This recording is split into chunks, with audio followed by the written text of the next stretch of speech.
going on, everybody? Welcome to Wizards Outlook. Very special edition today. NBA Combine's happening this week. Today they had the first day of scrimmaging. Tomorrow will be the second day of it. As always, to discuss it, we got Raymond Lyons, Cardell Dudley Jr., Wilson Tarpe Jr., and welcome to this very special edition of Wizards Outlooks. Cardell, we'll start with you. Just your personal list of standouts from the very first game. All right, I'm going to try to go ahead and move. And I'll get some highlights coming in a second. All right, I'm trying to go quick. I got to start with Bones Hyland from BCU. That little surge where he hit like 3 straight threes, his defense on ball. I know he can guard, but he's been working. Like, he stepped it up. Like, he's aggressive, 94 feet, not really getting fatigued, making plays on the ball, blocking shots, recovering, running out to three-point range and contesting, actually getting a block, stealing people in the half court. So I'm stealing the ball from other guards in the half court, going the other way. He's showing he's a two-way threat, whereas in college you kind of more so saw him as a scorer. You seeing him now like he's an efficient scorer who can also possibly be a lockdown defender, and it ain't too many of those, man. He definitely impressed. Like, we all knew he can get down. It's without question. I wish they did have the COVID situation. They got a chance to show that in the tournament, but that was out of their control, man. But for all the season, especially me. Covering GW, I see all the 18 games, man. He did his thing. He got busy on everybody, man. And the thing I like about him is he don't need to put up a lot of shots because he's fairly efficient. But with the work he's been putting in now, it's just off the charts efficiency, man. And if he keep bringing that defensive intensity with what he can do offensively, yeah, he's not only will he be picked higher than what most people think, man. He's gonna have a long career and definitely make a lot of noise in the league for sure. Another guy from the area that didn't even really get to play because of injury, and then they shut down the program, Maker. I saw him in high school, so I knew what he could be, but he didn't really get to show it on the college level too much because he got hurt. And then, like I said, they shut down the program. But what he showed today, man, he been working as well. He's ready to go. I think his stock improved the most out of everybody because no one knew what to expect because he didn't have a season. His mid-range shooting was on point. He had great moves and footwork, in the mid and low post, and definitely off the bounce. That's what shocked me. He was comfortable putting the ball on the floor, going between his legs, mixing dudes up to create space to get to his spots and make a play. At 6'11", 7 feet, that's just impressive, man. It's not a lot of those. He's a lot more skilled and fluid than I thought he was. Defensively, he was edging out hard, jamming up point guards. Something we've been talking about all season looking at the NBA, but that's a whole nother discussion, man. He's willing to do it. Amazing how when we see it happen, it usually works. But like I said, we'll talk about that later. And, hedging out and getting back to this man, it was a breath of fresh air, man. He showed that he was a complete package as a big, man. I think his stock, he might be late first round consideration. You got to look at that because it's not too many big men with that ability, man, even in the league now. And as we see right now, if you don't have one of those, you at a serious disadvantage because a lot of the Phoenix, the Bucks, definitely Atlanta, you know what I'm saying? The Clippers are hurting because they don't really have one of those, right now, you know what I'm saying? So you need one of those type of bigs, and I think I think he can fit right in once he learns the NBA game and gets acclimated to whichever team may pick him up. But he definitely impressed today. Josh Primo out of Alabama, smooth, explosive guard, 6'6" point guard, young as hell, 18. He won't, he won't turn 19 till December, I believe. I can't front. I got Shai Gilgeous-Alexander and Colin Sexton vibes. I feel like he's a combination of the two. He got the motor of Sexton, and he got that all-around game and feel that Gilgeous-Alexander has, which makes sense because he's from Canada too. So I know I'm pretty sure he got some type of ties to Gilgeous-Alexander, or at least been watching him up close, man. They the same size, same type of build, man. And, he really impressed with how he just controlled the game and ran the show as a point guard. I didn't really get to see him much during the season like I wanted to, but he's a talent. You got to look at it, and not just the way he can run the show and all that, the way he can control the game. It's one thing to run the show, get guys shots in the spots they're comfortable at, but control the game. And I think that's him. But he can still. Nope. All right. I feel like Cardell will be back in a minute. See some of y'all commenting real quick. So respond to you guys until Cardell gets back. This draft for you. Appreciate you tuning in off the early. From Brody. How do y'all like Corey Kispert? That's the forward from Oh, from Gonzaga Gonzaga, yeah. with the clip. I think it'd be solid. I liked when he was talking about between his freshman year and now. He spent some time trying to work on his athleticism to help on that other end of the floor because Lord knows that's one of the biggest things we've seen this time and time again. Guys that can shoot the ball, but you know, um, can't bring anything on the other end. So, what do you think of him, Ray? Man, I'm on the same wave as you. Like, of course, we know what he can do offensively, but the fact that he's he's openly talking about the other end and making it a point of emphasis that he acknowledges that end exists and he's working to make himself useful there. That's half the battle right there, man. Because a lot of guys they just seem to think that the shooting or the offensive prowess is going to get him over. But I like the fact that he verbalized it that's something he needs to improve on. He's taking those steps, and I mean it's a little off subject, but I kind of like the way all the young guys presented themselves in interviews overall, man. Like just able to speak to their strengths and weaknesses and just kind of already be able to handle the flow of the conversation like that. So it was a good showing, man, especially from him. All right, Cardell, you're back. Let you continue. I don't know what happens. Shout Yeah, out to that was wild. technology. Just so I just go black like it was a power surge or something. Yeah, So that was wild. But happy to have you back. but yeah, I let Primo. I think he's as talented as any guard right now. At the combine, man, he did his thing. The Champagne brothers, Julian and Justin. Obviously I saw them up close since high school. They was up at Jim Couch a lot. Playing in the game, especially against the DMV kids that came up there. And I scouted them in the high school team at Bishop Laughlin when they played at Slam Dunk. I knew they would do well, man. They just dogs, you know what I'm saying? And they were kind of underrated to me coming out of high school because they were about 6'6", which is what they measured at, you know what I mean? And they kind of they had to play the 4 in high school, so guys were like, you know how it is. They look for anything to just try to jump on negative wise and just not acknowledging what they can do. They kind of focus more on what they can do. The thing was, could they translate in college to being wings? And as you saw today, they most definitely can. I'm gonna start off with Julian, who's at St. John's. One thing he showed, we all know he could put the ball on the floor, make plays, he can rebound, he can defend, but can he step out, hit the three consistently? And I felt like, even though he was, 1 or 3, he showed that he could. He was comfortable. He didn't hesitate. Good form, and he can knock down shots. Obviously, in this type of setting, you're not gonna get a lot of shots. And be like they kept saying, a lot of NBA scouts and personnel, they're not looking for a leading scorer. You know what I mean? If it just happened to go your way, fine. But they're looking for guys that can come in and play roles, and that's what this is all about. And he definitely showed he can play a role. He can be a dynamic wing.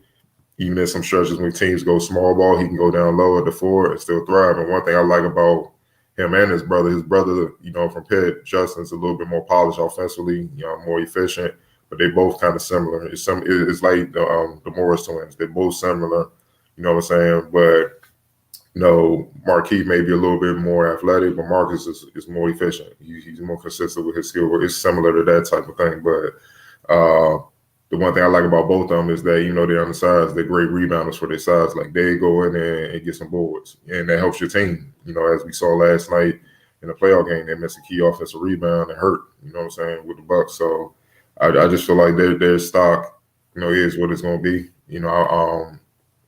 I'm not quite sure where they are. Obviously, in the workouts, they have workouts to determine if they will move up in the first round or whatnot, you know what I'm saying, possibly second round. But I expect them to see both of them in the league at one point or another. They're too tough and too talented and too skilled. Next up, Sam Hauser. I think out of Virginia, I felt like he was effective at the pick and pop game. He was always a good shooter, even in college, and 3-point range. And obviously, the league loves shooters. You know what I'm saying? Hey, man, they love big men that can shoot. The one thing I want to see more as the combat go along, can he defend? Can he defend consistently on the perimeter when it's a matchup not in his favor? And can he bang down low? And that's something that we will have to see. I know he's not going to shy away from it. Obviously, being at UVA, they emphasize defense a great deal. But, getting ready for the league is a totally different animal. You know what I'm saying? So, that's just something I want to see. But offensively, making shots and all that, He got that down pat. McKinley Wright out of Colorado, he ran the show beautifully for Team One. He didn't shoot well, but he did everything else well. You know, he had 5 points a game, high, 9 assists, and 5 rebounds, and only turned it over twice. Defensively, he was a pest and all over the place. I mean, what more can you ask for from a point guard that's looking to get drafted and come in and fulfill the role? You know what I'm saying? Probably as a backup right away, depending on what team picks him. I mean, I'm not sure if he got a chance at the lottery, but, you know, later in the later round, you know, part of the first round or whatnot, you know, which what they projecting him based off of today. He's going to go to a good team, and that's exactly what his role going to be. Come in when the starter needs a breather and keep this joint going, and then make plays when you can. And I think he showed he's capable of doing that very well. Jericho Sims, I mean, he's athletic, man. He's bouncy as hell. A very athletic big man. I mean, you know, what's my man from the Nets? It's Claxton. He's definitely in that mode, but I think he's even bigger than Claxton. You know, he's even taller. So, you know, that tells you his potential, man. You know what I mean? I think he knows what he is. You know, Preston Knight, 11 points, 4 rebounds, 5 or 6 shooting. He didn't have a block, but he altered a lot of shots. They was aware. You know what I mean? So, you know, a lot of teams he uses athleticism and whatnot, especially a couple teams in the first round. They got 2 picks. I think he can be in one of those second pick tiers, you know, in the first round for sure, and give him some athleticism to boost right away up in that front court. You know, Preston out of Ohio, he's a floor general through and through. He's just a prototypical old school type point guard, great feel, make the right pass, make the right play, very cerebral. He can score. He's crafty. He may not be the biggest or most athletic, but he gets the job done, man. And, you know, I know everyone knows about his journey. He was on the C team, the AAU circuit, barely played any high school, had to put tapes out just to get recruited and get seen. But when he got his opportunity in Ohio, he took it around with it. Look where he's at. He's on the verge of being drafted. He was thoroughly impressed. I was thoroughly impressed with his game, man. I didn't know how he would do with more dynamic guards in this type of setting. I was kind of, you know, waiting to see, and he showed he ready for the big time. You know what I'm saying? He wasn't fazed by the lights on intense competition at all, man. So he thoroughly impressed, man. I think he could be a possible triple-double threat, a quiet triple-double threat every time out because of his defense. And he's you know, he'll get in there, stick his nose, and they get some boards too. You see what I'm saying? So if you're not ready, and the way that league is set up, if you're a dynamic guard that can do a lot of things, you will be able to do it because it's set up for you. The system is set up for you to thrive like that. So, but definitely, you know, getting double-digit score, double-digit assist guy, yeah, he definitely could do that. You know, given the opportunity.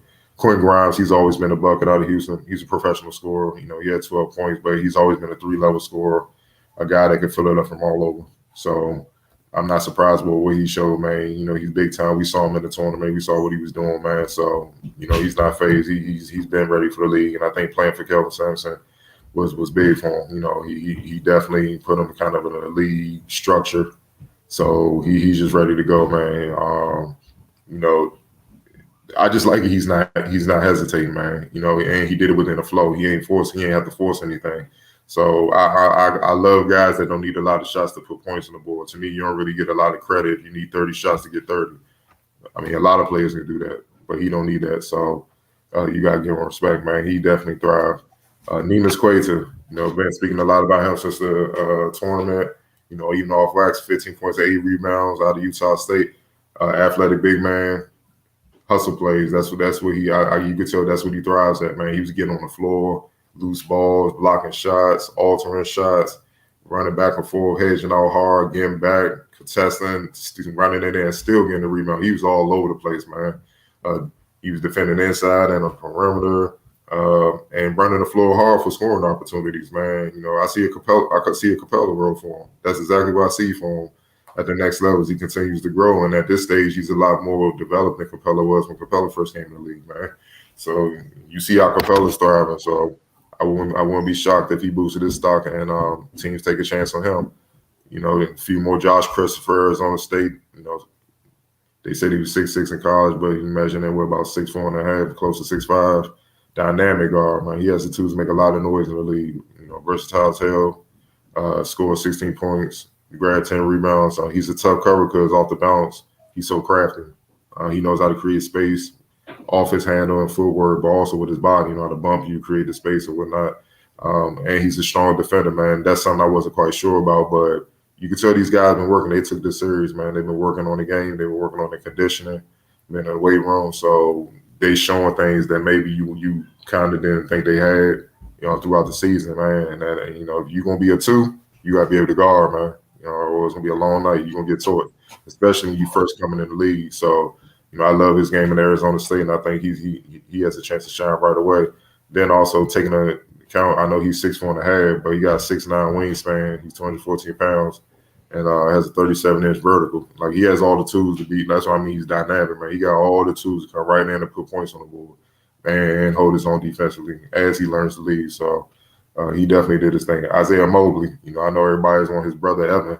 You know what I'm saying? But he's exactly what the league loves now. Bigs that can spread the floor out the three-point range. I think he shot 37% last year at USC. He can score off the pick and pop, pick and slip sets, and defend multiple positions, man. So, kind of like what we saw the role that, Shannon Fry played throughout most of his career. I can see him easily doing that, man. You know what I mean? So that's what I think this what it's about. Combine's about. Can you show the NBA you can play a defined role?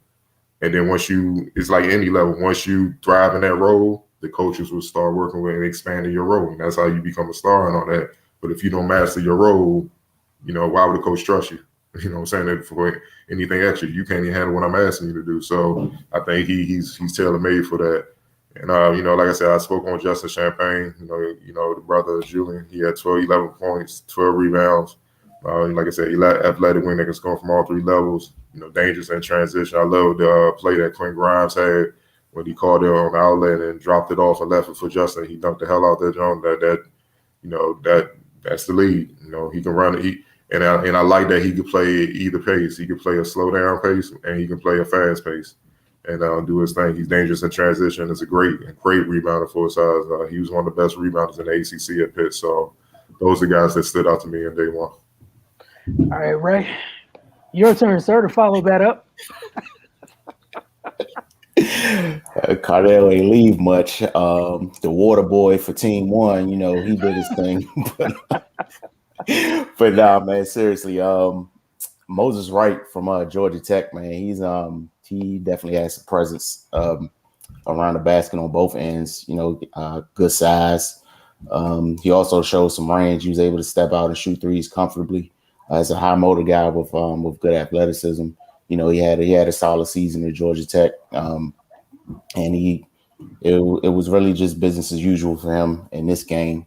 It's going to be some repetition, but these guys did kind of, they did kind of stand out amongst the rest. Bones Highland, he was probably the standout player of the entire day. He 17, 6, and 4. Just continue to showcase his scoring ability. He definitely separated himself from the pack. He showed some shiftiness and also some advanced playmaking ability. And he was efficient, 7-11 from the field. So, scoring is one thing, but like Cardell said, if you need a lot of shots to get your points, then, it really kind of defeats the purpose. He showed he was able to be efficient, but also put some points on the board. McCall Maker, he came out and showed why he had the buzz he had coming out of high school. The versatility and skill set at that size, is definitely going to be intriguing to NBA teams. He is kind of probably going to be like a bowl situation. He can have that type of impact. His ceiling is pretty high. Given all he has to work with. You mentioned McKinley Wright as well. He ran the show effectively, made great decisions. It's always like I kind of worry about, not worry about him, but I just like to see how players with his ability, like those natural point guards, come into a situation like this with, with a bunch of players they aren't familiar with and just kind of get those guys to jail. I just think that's impressive. When you walk on the court with a bunch of guys for the first time and just, make it seem like you've been playing with them forever. Second game, Quentin Grimes, business as usual from a scoring perspective. He showed some versatility in getting the ball in the basket. Also showed some playmaking ability. He's got experience playing both the guard spots. So, it's good that he's comfortable with the ball in his hands and without it. Josh Christopher as well. What I was most impressed with, and he showed patience in his scoring.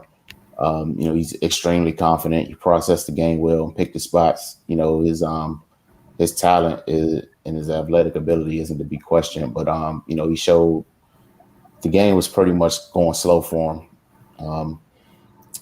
Jason Preston from Ohio, just the consummate floor general. He's setting the table for his teammates, great core vision, and it just makes the game easy. And of course, Neemi's Quater from Utah State, man, just pure workhorse.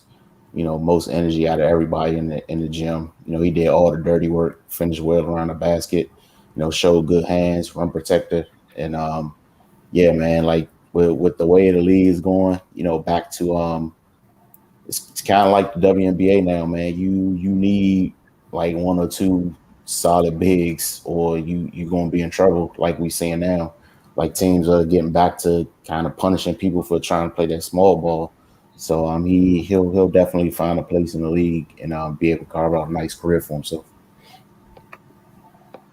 All right, now the fun part. Now that you guys went through your standouts, of the people that we talked about today, we're gonna have this, kind of hypothetical Wizards short list, if you will, of players that will add people to.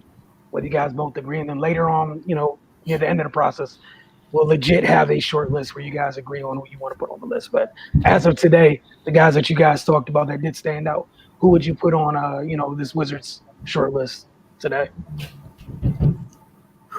I got one. I would probably put Christopher, Josh Christopher. They need a three. They need somebody that can score and defend. And spell Bill when he's versatile. Like he can play all three. He can play point. He can play two. He can play the three. Whichever player needs a break, needs a breather, he can fill right now. And they kind of need a consistent three. Unfortunately, they haven't had a consistent, three guys since Otto Porter. Troy Brown didn't quite work out. They Kelly Oubre, left. You know what I mean? So they need another guy. We all know the front court gonna be for the most part. We know it's gonna be Gav and the Thomas Bryant. You know what I'm saying? They come in ready to go. Thomas is fully healed and whatnot. We know the backcourt gonna be the toss up is that three spot. It could be Denny. You know what I'm saying? But you need depth at that three spot, man. That's what hurt.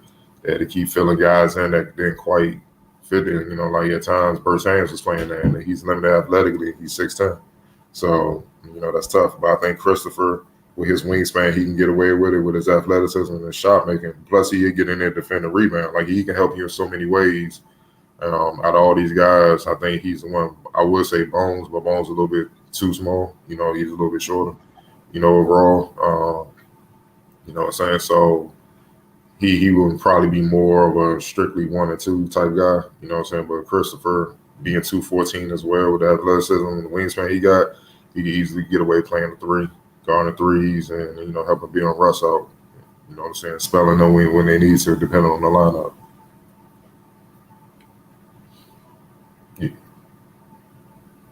You on mute, but go ahead, right?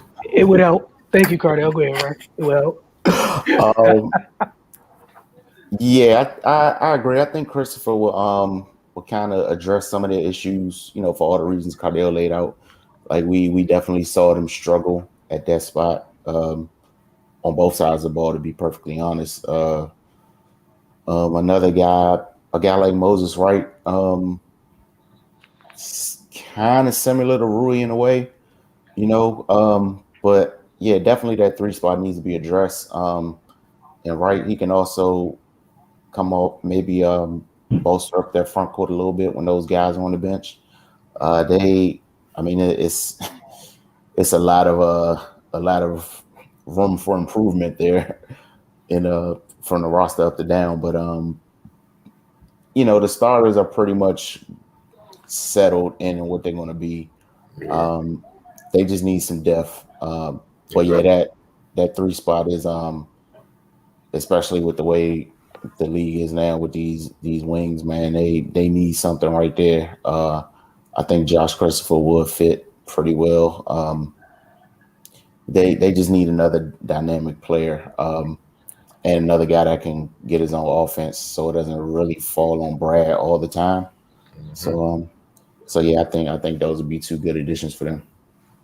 All right, and again, this Wizard shortlist thing, we're going to continue adding to this. We'll have something like written out near the end of at the very end of the process, because it's still quite a ways to go. This is only one piece of a very large puzzle. We're going to have the probe series for you guys that are new. Cardell does a great job with that, going through prospects. Sometimes it happens during the league and with both on the WNBA, NBA side, something happens breaking down individual players' games within the league, or if they're prospects. In this regard, it's going to be prospects. So we'll let you guys know when that comes out. And also, if it's, throw in some suggestions. You guys know what it is.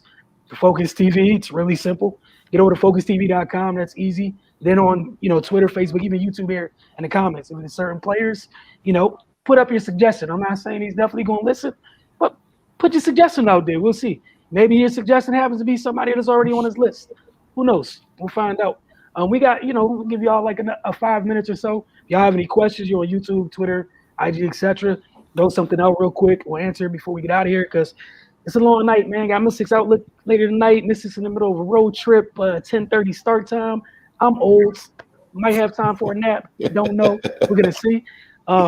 So if y'all got anything, just let us know. We got one from Brandon Hunter. We must target Jalen Johnson, two-way potential in 13 and 15 range. If we need a package, Hutchinson at 15 for picks 12 to 14, pull the trigger easy. So my little 2 cents real quick. No disrespect to Chandler Hutchinson. That's not moving you from 15 to 14, 13, 12, etc. That's not the thing that would move anybody. So the good thing is he could possibly be there at 15. We don't know. We'll see how everything goes. We'll see how things play out. It's a very fluid situation, but what I will take from this is that you would like the Wizards to target Jalen Johnson. So I asked these two, what do you guys think of Jalen Johnson as a potential fit here for Mr. Hunter? I mean, he's talented, but one thing that's a knock on him, that's been going on since high school, when things don't go right, he's looking for the exit. And we ain't got time for that, though. Nah, I mean, you know what I'm saying? Like, they Tommy and those guys, they've been adamant about culture change. They don't want to have to deal with no more divas and stuff like that. And I don't know the kid. I ain't did no insight. I'm just telling you from speaking with people, in the league that covering them, scouting them, and Duke and stuff like that, that wasn't a good look. Now, it'd been one thing if it just happened this year, pandemic or whatever, then, things shut down. He just want to get ready for the draft. But even then, they ain't sit well with me, because what about your brothers, your teammates? You know what I'm saying? Coaching staff, you left them hanging in a sense. And now if they were cool with it, they were cool with it, fine. But, those are dudes you go on to war with and stuff like that. But it's a trend that been going on since high school. So what's going to happen when things don't go your way right away in the league? You know what I'm saying? And more than likely, that's what's going to happen, because it happens for all rookies in some sort of, fashion. Now we need dudes that with the Wizards need people that's coming in ready to go. You don't have to worry about that. And don't get me twisted. I know guys like Russ and Bill won't even, they get in his ass. You know what I'm saying? But they shouldn't have to get in his ass. It should be more about getting him up to speed so he can help us win games, instead of having to get in his ass and stuff like that about crying in some sort of fashion or whatever. Nah, man, I understand what he's saying, but nah, man, there's other prospects that are dynamic, that can get the job done. They more seasoned, and you ain't got to really worry about it. They're ready to come in and go to work. Because, like, for all the reasons he just said, Josh is a good one, Bones is a dog. I mean, look at the Baylor guys. You know what I'm saying? They got 3 of them. Yes, they do. So that's the thing. That's the thing about being like that. It catches up eventually. You have to go out your way to show that don't apply to you, and you just don't really have time for that. And I'm not sure defensively if he can guard on that. He's 6'9" to 20-year freshman, but I'm not sure if he can consistently guard threes. You know what I'm saying? Because he was pretty much a hybrid, and at Duke. You know what I'm saying? So we'll see, man. But I doubt it. You know what I mean? But who knows? Who knows how the draft will unfold? The Wizards don't even have their coach yet, so that would say a lot once they hire that guy or a woman. Right. Yeah, man. Just given his history, that would be dicey for them. we've talked about it at length. Like, Wizards not going to strike gold in free agency, so they need to make these picks count. So yeah, I would try to just kind of aim for somebody a little more. Well, not as much baggage, so to speak. And again, nothing against the kid. Like I just said, I don't know him, but you know, if I was in Tommy's shoes, I don't think I'd be willing to take that risk. I mean, simply put, you can't afford to. With the cap situation and whatnot, Cardell mentioned you still don't have a coach yet right now. Like again, your lottery tickets happened the last 2 years, and Rui and Denny. You have to get guys immediately that can contribute. And one of the big things Cardell said, and Ray, you mentioned with the kids that we're talking today, I like what I was hearing a lot with kids that seem like they understand they're ready to come fill a role, and that's what the Wizards need is people ready to not only fill a role, buy into it, and ready to star in that role consistently in that role. Provide some consistency because Lord knows it's something that team needs. Period. Is consistency. We got another one from Canvas TV. Ray, start with you with this one. Thoughts on Greg Brown? He's interesting, man. You know, he's been highly talented, good size, you know, athletic. I mean, what he did in high school and in college, like he's got some Gafford in him. I think. I don't know if we take him with that first round pick. I don't know, man, but I wouldn't say I'd be totally against it, but yeah, I think there's other things that need to be addressed before you would take a guy like that. Like, you know, like Cardell said and I said earlier, that 3 spot, man, that the deficiency there really showed this season. So I think that should be the priority. Cardell? He's a talent athletically, but he still has a ways to go skill wise, and you know, just determine what he will be best at as a 3. Right now, you see, he's still light. You know, he's 6'9", but long and athletic. But you know, he's 205. You gotta understand, it's not, you know, as a scout told me, scout OG told me one time, you are who you can guard in the league. That's what determines what you can play. And as athletic as he is, can you trust him to guard a LeBron James or Kevin Durant or Kawhi Leonard consistently? You know what I mean? Like, you got to guard those guys. And it ain't no ifs, ands, and butter. They're going to play most of the minutes, so you have to see him. And as athletic as he is, he's capable of playing defense. If you watch him at Texas, he was undisciplined as a defender. And against those guys, they're going to get you in foul trouble in a couple possessions. You're going to be on the bench. You're going to be frustrated a lot. He needs to improve his outside shot. I mean, that's what hurt the Wizards. They ain't have really a lot of consistent shooting from deep. So it shrunk the floor for Bill and Russ. You know what I mean? He don't have a great handle. You know, he's not that shifty yet. You know, he struggles to create a shot for himself. So he relies on lobs and hustle plays or whatnot. Or if it's just a 1 dribble, 2 dribble move where he can quickly get to the basket and dunk, that's the best way he can score. Playmaking, okay, let's say he gets it on the block and it's a favorable matchup. You know he's about to score. If they throw a double at him, can he pass out of that? I don't know. He never really showed that. He's raw, you know what I mean? And that's the thing. Like we keep saying with the Wizards, they in a weird place where it's like they're on the line. It's a slippery slope right now where the right pick can catapult them up the ladder a little bit. And Bill may want, you know, stay long term, stuff like that. The wrong pick is gonna have Bill up out of here, and it's back to rebuild mode. And Rui and Denny are the face of the franchise. You see what I'm saying? Thomas Bryant, those are the guys now. You see what I'm saying? And you can't play games with this pick. He's a project. You know what I mean? As talented as he is, he's a project. You know what I'm saying? Now with the right team, he could thrive because they would put him in a position where he could play to his strengths. But with the Wizards, they need guys to come in and be productive in a lot of ways right now. Because I don't think people understand the salary cap issue. We spoke on that in our last show. And then on top of that, they have a lot of free agents, man. They have a lot. Like this roster will not look the same. And the new coach, we don't know what his philosophy will be. He might be like, a lot of these guys even staying, I don't want them either. So y'all can go. You know, we're going to get them up out of here. So it's hard to say, but no, he's a talent, but it's gonna take him a couple years to really, come like he right now is how you look. He might be like a Derrick Jones type, athletic guy that can defend.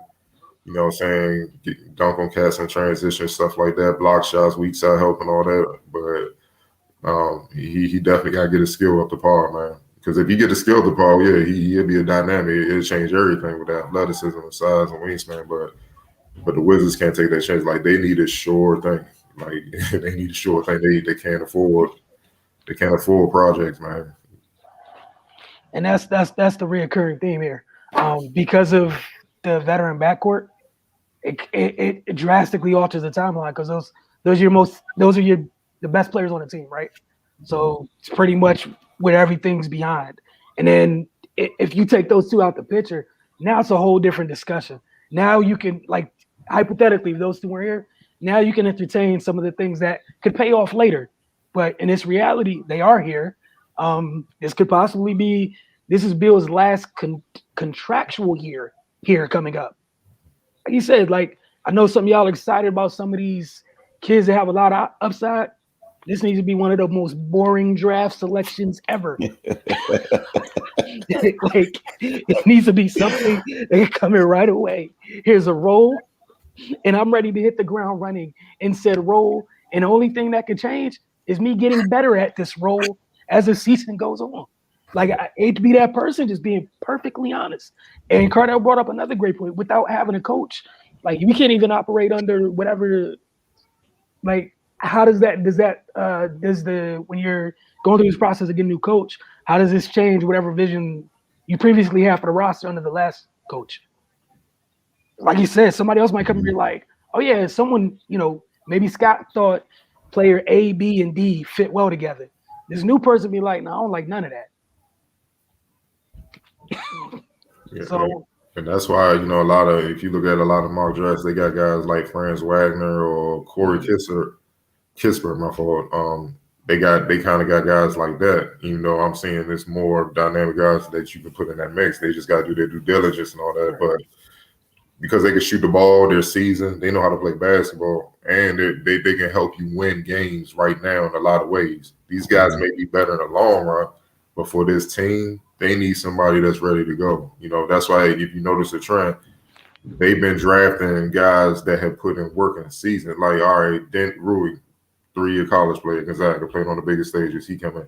Denny, fine, he's young, but he's been playing EuroLeague. He's been playing against grown men. I mean, for goodness sake, Amari Stoudemire was his bet. You know what I mean? So that's a hell of a learning curve, man. You know what I'm saying? So he just had to kind of get acclimated to the athleticism part of the league and stuff like that. That's what kind of got him at 6'9", and they trying to just see which one is he going to be a 3 or 4. Rui, I think, kind of got the 4 spot already locked in, but you saw even this year they trying to see if he can play the 3. It's a reason that 3 spot has been a weakness because teams killed him from there. You know what I'm saying? I mean, look what Tobias did from the 3. You know what I'm saying? So in the playoff series, and now Gafford was a godsend, man. That was a hell of a pickup. That kind of. They kind of helped them, in this draft where they don't have to look for an athletic guy, you know what I'm saying, so to speak. Now they can kind of focus on another need. And that's what 3s have traditionally been, an all-around package. You know what I mean? So Rui could possibly fit there. I'm pretty sure we're going to see lineups regardless with him at the 3 and then Gafford and Thomas Brown up front. But no, you need somebody where, by at least by committee, he can come in and get work and done, as a rookie right away. And yeah, you just Wizards just don't have the time for the projects. Yeah, again, might be boring, but there's a reason that good organizations have a lot of those boring picks sometimes. You get your key guys, and then after that, it's about stacking those type of quote unquote boring guys because it plays a role into your culture, into the keeping the windows open for the lottery ticket guys. Mm-hmm. It really does matter. Well, appreciate everyone who tuned in tonight. We'll be back tomorrow night about the same time. And appreciate you guys commenting. So tomorrow, get in here with the comments. We do see them. We try to get to them at the end of everything, as always. And, the other thing we can do is time goes on. If you guys really like having the comment section really going like that, we can do little mailbag things. It's up to you guys. It's up to you guys. You guys drive that. We can't control that. got enough engagement, we'll find the time to make something happen. And last but not least, get over to thefocustv.com. Very, very easy, very, very simple. And for any of you who are watching that are WNBA fans, we'll see you very, very, very, very late tonight for Mystics Outlook. They're in LA to take on the Los Angeles Sparks. Y'all have a great one.